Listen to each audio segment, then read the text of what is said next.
Welcome, friends. You're watching Cantelon Today TV. This is Bible Study for the 21st Century.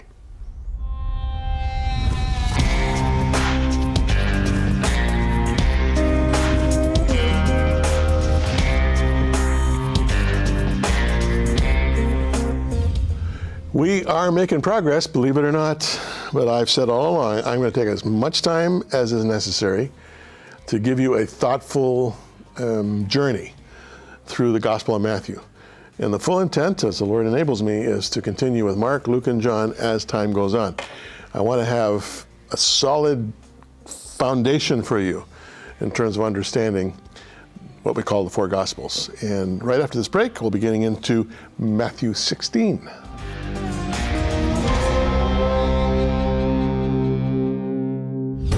Very few African mothers ever see a doctor or midwife, yet each mother knows how fragile her child's life is. You see, 26,000 children under the age of 5 will die today because they don't have access to medical care. Your gift of $260, just $22 every month, helps stock a mobile clinic and train healthcare workers to care for young mothers and their children during pregnancy and preschool years. Join WOW Mother Care now. Protect the life of a mother and her child.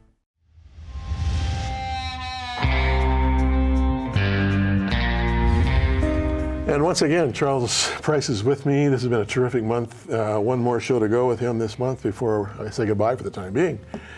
He's the former pastor of People's Church, living truth preacher. So many of you know him and love him for his faithful ministry over the years. Now he's traveling the world, and we've had the great blessing of having him in here for this brief time. Charles, welcome back. It's a privilege to be with you, Jim. Hey, Always is. I'm enjoying this. I really am. Now, you're preaching everywhere. You're going to be in every continent this year.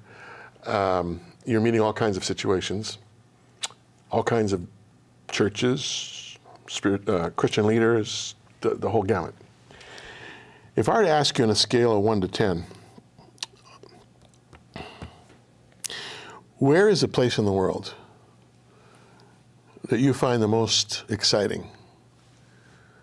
Where would it be? I think that what I know of what is happening in the Middle East has to be one of the most exciting places, because there's a work of God going on there that, unless you are connected with it, and I have relationships with people who are involved, and I've been in different parts of the Middle East myself, I think there's an amazing turning to Christ through this disillusionment with extremism and also the tensions that are there. So I think that's an exciting place. I mean, there are wonderful things happening in Africa, as you well know. I mean, the statement is often made that church is a mile wide and an inch deep, but it is a mile wide. Yeah. And so that's exciting, but let's make it deeper. Yeah. A mile deep in the course of time. But there's a spirituality in Africa. And the same as I was in Brazil not long ago, and one of the pastors said to me there, we don't have the problem of atheism in Brazil. Everybody is spiritually aware. Our task is showing them Christ and showing them that this is the way to God and this is the genuine experience of God. But there's a spirituality. Yeah. We have created a secular culture here where to even acknowledge that is to be naive and simplistic and ignorant, really. And, the whole new atheist movement, which is very aggressive, which is always interesting to me that you would be aggressively trying to prove nothing. Yeah, right. And portray nothing, but to take away all the trappings, I suppose, that they feel Christianity and religion itself provides that they feel are unhealthy.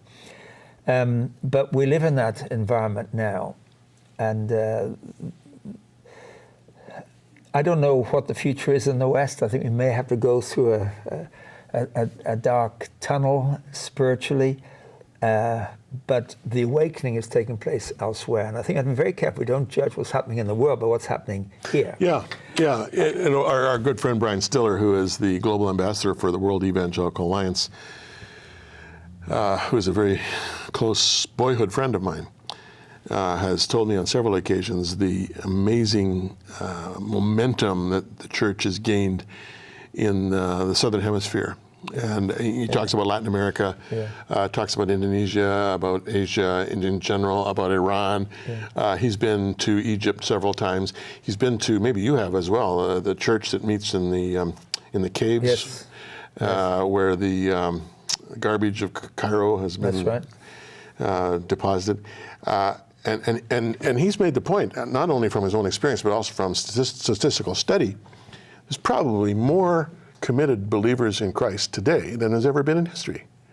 And so for those who are bemoaning, the decline in Western Christianity, maybe one just needs to open one's eyes and take a look at China, for instance, or Iran, or whatever, and see that God, the Holy Spirit's hard at work. Yeah, and very unexpected places. Last summer I was in Chennai in India, formerly Madras. Yeah. And I was to preach in a church on the Sunday, and they said to me, there's about 42,000 people go to that church. Now, I've heard those kind of statistics before. I've been in parts of the world where they say, we've got 30,000 people, and there's seating for 3,000, And so they're not counting heads, they're counting fingers or toes or hairs even. Hairs overhead. And this church, I went there, and they had 6 a.m., 8 a.m., 10 a.m., 12, 2, 4, 6, all the services. They had a 3,000 seating main auditorium. They had an overflow for 1,000 each side. They had another overflow upstairs, etc. And by the end of that day, I thought, this is 42,000 people. You preached every one of those services? No, I didn't. Oh. But I preached at 3 of them. Yeah. And it was started by a Muslim convert, a Hindu convert, should I say, and his wife, and they had 3 children. One of his, what was then a young child, this was 28 years ago. His young child is now one of the pastoral leaders. And they met in their home and said, we want to reach Hindus because we knew nothing, and we want other Hindus who knew nothing to know about Christ.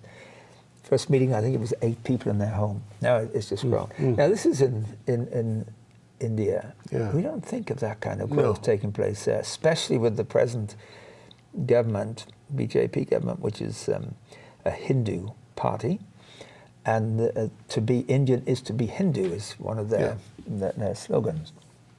And so, but God is doing great things. Well, when I was there a few years ago, I was doing some speaking to pastors in a few of the areas in India. There was a big furor because some extremists religious extremists had taken it upon themselves to burn churches and harass and even beat up pastors. And the the educated secular Indians were horrified by this, even though they may themselves not have been Christians. And I was watching with great interest a newscast one night, and they were interviewing a professor from one of the universities, I think it was in Kolkata, as they say, Calcutta. Kolkata. And very calmly, he said, I understand their fear. I understand why they're lashing out. He said, if the current rate of growth continues of Christian faith in India, now this was him speaking, I'm quoting him, he said by 2050, India will be at least 50% Christian. I mean, I nearly fell through the floor, And then he goes on to say, there's more Christians in India right now than there are Sikhs. I'm thinking, what? When Jesus said, I will build my church and the gates of hell will not prevail against it. This is not to diminish or speak poorly of other religious systems, but when Jesus says, I'm going to build my church, he wasn't kidding. And it's amazing what's happening as the Holy Spirit is moving around this world. Largest crowd I've ever addressed was in South India, in Kerala. Right. They have an annual event. They called the Mariman Convention. Right. And they wrote to me and said, would I go for about 3 days? It runs from Sunday to Sunday. They said, we'd like you to come in the second half of the week because we start quite small. They said, we start with about 25,000 people. Oh, that's small, is it? By Thursday, it's 60, 80. The weekend is 100. They had facilities for 100, and there's about 20,000 outside. Well, so is this like a football stadium or something? No, it's actually a dried-up riverbed. Yeah. And it's organized by the Mar Thoma Evangelistic Association. Mar Thoma is a denomination. They date their roots back to Thomas the Apostle, who came Of to course, India. yeah, of course. But they have it takes them 3 months to build the arena, which has screens all the way back, in the crowds. But they have facilities for 100,000 undercover. And it's a remarkable program because they have a Bible exposition at 8:30 in the morning until 9:30. Then they have their 10 o'clock to 12 o'clock morning meeting, 2 o'clock to 4 o'clock afternoon, and 6 to 8 o'clock in the evening, plus they have a youth thing at 4:30. So it's a full program, 2 hours each time. And they mass feed these folks. It's incredible to see. And they translated 2 of my books into Malayalam, which is the local language. They did a 5,000 print of each with a shelf life of 1 week, that convention. They were purely printed to be available. Just for that convention. And I don't know what they sold them. Did you say there was 100,000 there? 100,000. 120,000 on the last. Now, are they standing or sitting? Oh, sitting. Well, the 100,000 are sitting inside, and the 20,000, they tell me it was about 20,000 around the outside. They're sitting, standing, yeah. Now, they're sitting on the floor. Yeah. The physical dynamics of this intrigue me. I've preached to some large crowds, but nothing close to that, ever. Is it a touch overwhelming, looking at all those faces? Or do you just kind of figure, I'm going to preach to the heavenlies here, and if they happen to listen in, that's fine? Jim, I only ever speak to individuals. Yeah, well, right. And if it's, no, really. Yeah, I understand I that. was happy to speak with 20 as 2,000, if it's the right place and the right time. Yeah. So I think, I mean, it's intimidating perhaps. You're speaking to a translation, of course, and that's always a little more cumbersome than speaking to people in your own language. But they always have 2 speakers from outside of India for that event. The year before I was there, Anne Graham Lotz had been there. Right. And I think Ravi Zacharias has been. So they have a speaker that comes in, 2 I think, and then they have people in their own language.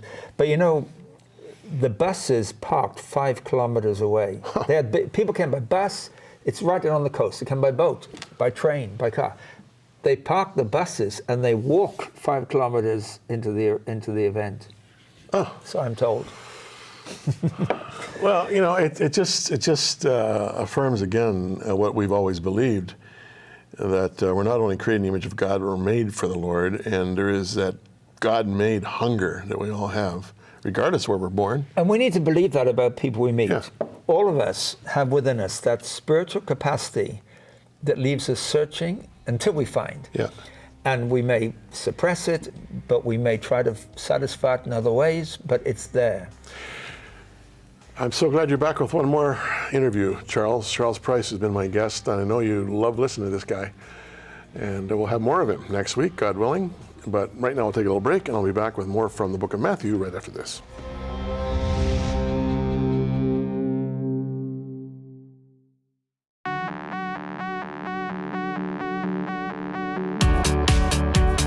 The work of the Word of God is stunningly remarkable. We must understand that God has placed His life codes of salvation and healing in the books of Matthew, Mark, Luke, and John. Jim Cantelon is focused on the messages that God has communicated through the Bible to you and me. Today, it's more important for us now that we learn what God is saying to us. God has placed us here now to be examples and to share the good news of His work with the world today. If you've heard the Divine Mind speak to you through this program, then God has worked in amazing ways to reveal His Word. Remember that this program has cost, and we have been faithful to God to bring this program to you. If you want to give an offering in any amount, we would appreciate it. Send to Jim Cantelon Today, P.O. Box 989, Burlington, Ontario, L7R 3Y7. Or call us at 519-415-8341. Or simply visit jimcantelontoday.com.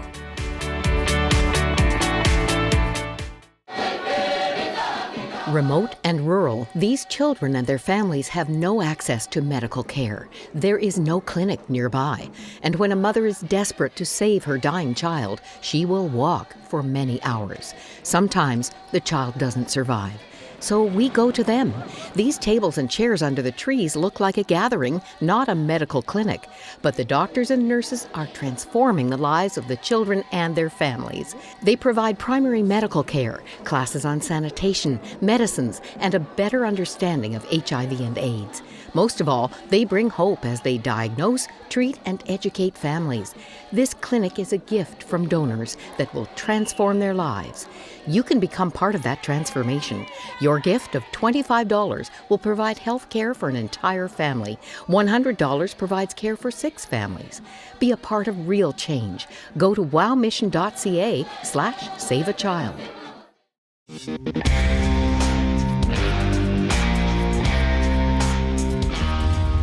So, Matthew 16, can you believe it? And we're into some very interesting stuff here in this chapter. You're going to love it. It's fascinating, it's challenging, a little controversial. You're going to enjoy all of that. But let's read a bit. Matthew 16, verse 1, then the Pharisees and Sadducees came, and testing him, asked that he would show them a sign from heaven. He answered and said to them, when it's evening you say it'll be fair weather for the sky is red. In the morning it'll be foul weather for the sky is red and threatening. Hypocrites, you know how to discern the face of the sky, but you cannot discern the signs of the times. Jesus was talking here to religious leaders. And usually when we read about Pharisees and Sadducees, we really don't know what we're talking about. We don't know who these guys were. Let me just help you a bit. The Pharisees and Sadducees were religious groupings. I hesitate to call them parties, but they were religious groupings in Jewish culture at the time of Jesus. It's a generalization. But essentially you had Pharisees who were the conservatives, Sadducees who were the liberals. That's right. Human beings are always liberals or Democrats, conservatives or liberals. It just seems to be the way of history and human nature. Both of these parties emerged during and then after the Maccabean revolt, which happened in what we know as the intertestamental period between the writing of the Old Testament and the New Testament.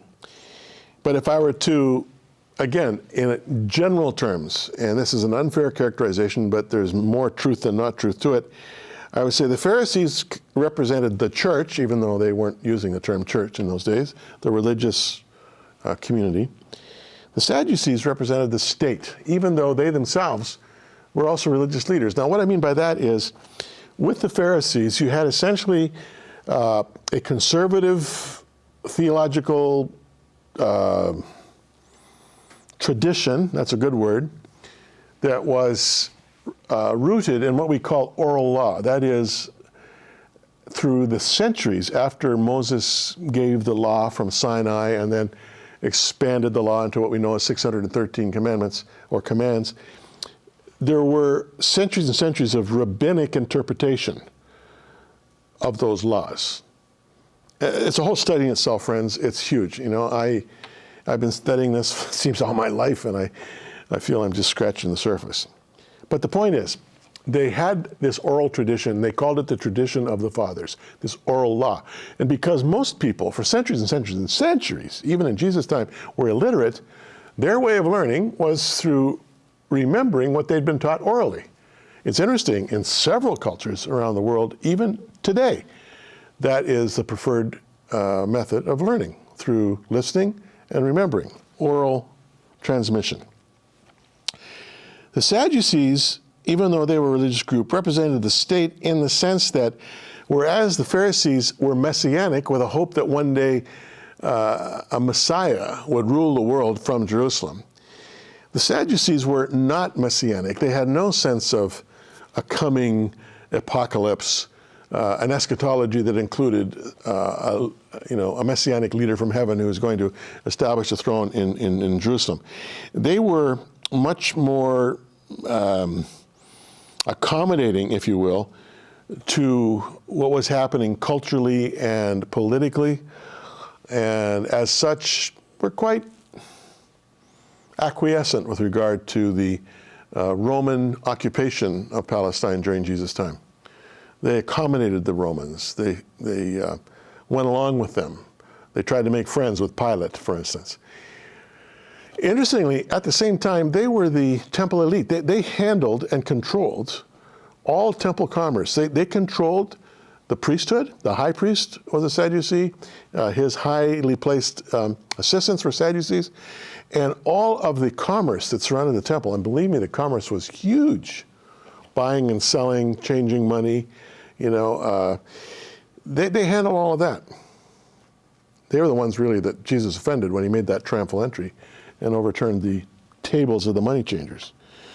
So, in a sense, they were diametrically opposite, Pharisees and Sadducees, but Jesus united them in their mutual fear and hatred of his person and his ministry. Jesus brought them together because he threatened both church and state. He was not just counterintuitive, he was seen as a revolutionary threat to the established status quo. Okay, that's who these guys were. The Pharisees, their view was clean hands. Formal religion, they were separatists from the evil of the Hellenistic world, that being the Greek-influenced world. The Sadducees, they weren't into oral law. They said it's the law of Moses only, no oral law. And as I say, the Sadducees were exclusive elite temple aristocrats, Hellenizers, compromisers, in league with the temple traders.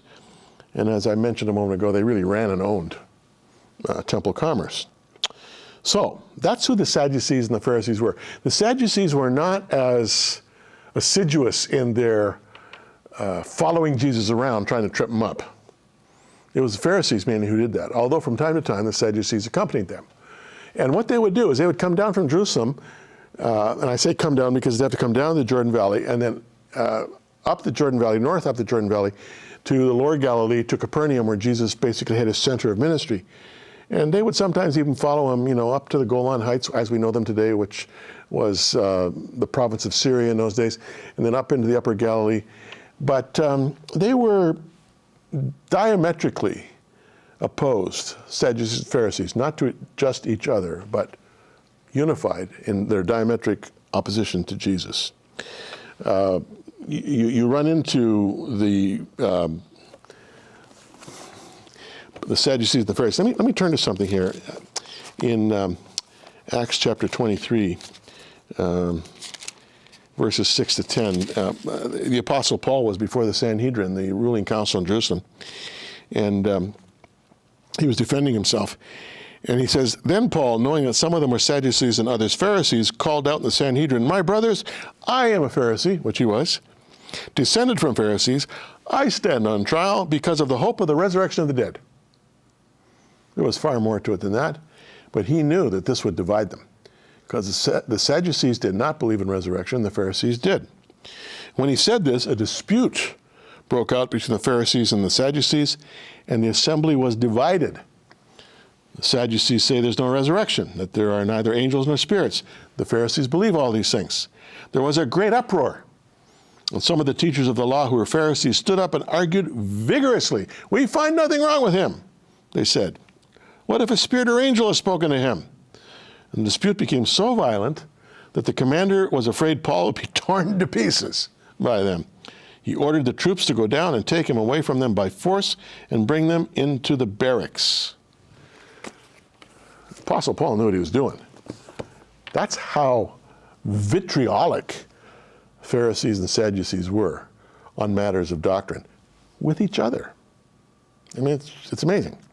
Anyhow, They're united when it comes to Jesus. So getting back to verse 1 of chapter 16, the Pharisees and Sadducees came and testing him, asked that he would show them a sign from heaven. Now what they want is some kind of a thunderstorm suddenly, or lightning striking, or fire, or an earthquake, or a sudden wind, that would uproot some trees at his beck and call. And what they're saying is, you give us that, we're in. We'll acknowledge that you have the authority to say what you're saying. You don't show us any sign from heaven, you're nothing but a charlatan and a fake. Now, I'll pick up on this next teaching session, but can you identify with this a little bit? Sometimes you say, well, all I need is a sign from heaven and all will be well. Well, what we'll discover is, it doesn't matter how many signs you see. It doesn't convince you of nothing. I'll be back with more right after this break.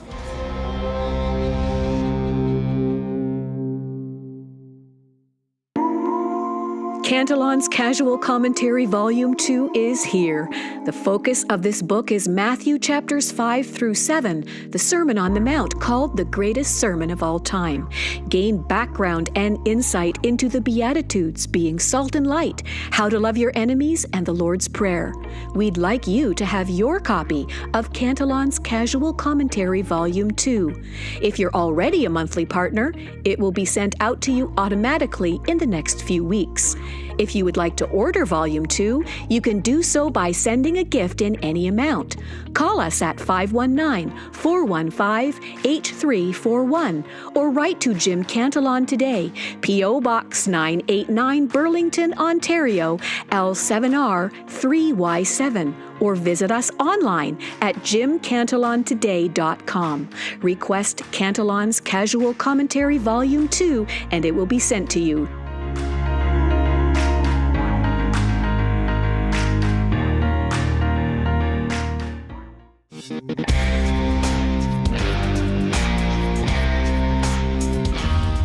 I know it's a bit of a quid pro quo, but I'm trying to add value to your life. Can you add value to ours? And the way you can do that is becoming a supporter of JCT TV. When you call, when you phone, when you email, whatever you do to support the program, ask for one or two, if not both, of these volumes of Cantelon's Casual Commentary. We're going through the book of Matthew, eventually about 6 or 7 of these, and we'll have a book. Thanks for watching. See you next time.